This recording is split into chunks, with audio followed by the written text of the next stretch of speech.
ఈ ఒక్క కంపెనీ ఆగిపోతే ఇప్పుడున్న ఏ ఇండస్ట్రీ మొత్తం ఆగిపోతుంది.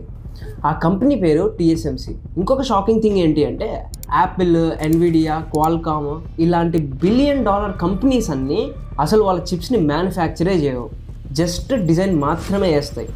ఈ కంపెనీస్ అన్నిటికీ చిప్స్ మ్యానుఫ్యాక్చర్ చేసేది తైవాన్లో ఉండే టీఎస్ఎంసీ. మీరు అనుకోవచ్చు ఎందుకు ఈ బిలియన్ డాలర్ కంపెనీస్ వాళ్ళ సొంత చిప్స్ని మ్యానుఫ్యాక్చర్ చేయవని. కానీ రీజన్ ఏంటి అంటే 1980s వరకు సెమీ కండక్టర్ ఇండస్ట్రీలో ఒక రూల్ ఉండేది. మీరు ఒక చిప్ని డిజైన్ చేస్తున్నారు అంటే దాన్ని మ్యానుఫ్యాక్చర్ కూడా మీరే చేయాలి. కానీ ప్రాబ్లం ఏంటి అంటే డిజైన్, మ్యానుఫ్యాక్చర్ ఒకటేసారి బ్యాలెన్స్ చేయడం చాలా కష్టం. డిజైన్ చేయడానికి చాలా రీసెర్చ్ కావాలి, మ్యానుఫ్యాక్చరింగ్ సైడ్లో నెక్స్ట్ లెవెల్ ఇంజనీరింగ్ కావాలి. ఇంతేకాదు మ్యానుఫ్యాక్చరింగ్ చేయాలంటే huge factories, decades of experience, huge number of engineers కూడా కావాలి. ఇంకా మ్యానుఫ్యాక్చరింగ్ యూనిట్ పెట్టాలి అంటే చాలా ఎక్స్పెన్సివ్, బిలియన్స్ ఆఫ్ డాలర్స్ కావాలి. అందుకే అప్పట్లో ఓన్లీ బిలియన్ డాలర్స్ ఉన్న కంపెనీస్ మాత్రమే చిప్ ఇండస్ట్రీలోకి ఎంటర్ అయ్యేవి. టైనీ కంపెనీస్కి చాలా మంచి డిజైన్ ఐడియాస్ ఉన్నా కానీ వాళ్ళు చిప్ ఇండస్ట్రీలోకి రాలేకపోయేవాళ్ళు, because it was too capital intensive. కానీ అప్పుడే మోరిస్ చాంగ్ అనే ఇంజనీర్ ఒక ఐడియాతో వచ్చాడు. మీరు చిప్ డిజైన్స్ని డెవలప్ చేయండి, నేను మ్యానుఫ్యాక్చర్ చేస్తాను, మీ చిప్స్ డిజైన్ని స్టీల్ చేసి నేను ఎప్పుడు ఒక చిప్ని తయారు చేసుకోను అని. సో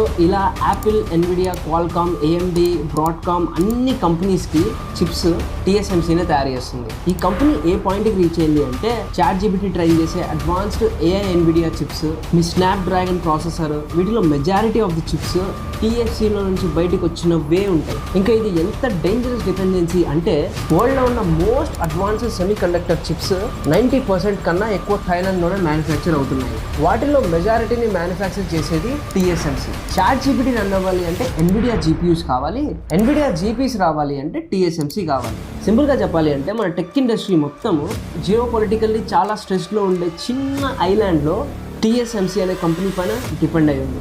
సో ఇలా టీఎస్ఎంసీ అనే తైవాన్లో ఉండే కంపెనీ ఇప్పుడున్న టెక్ వరల్డ్ని మొత్తం కంట్రోల్ చేస్తుంది.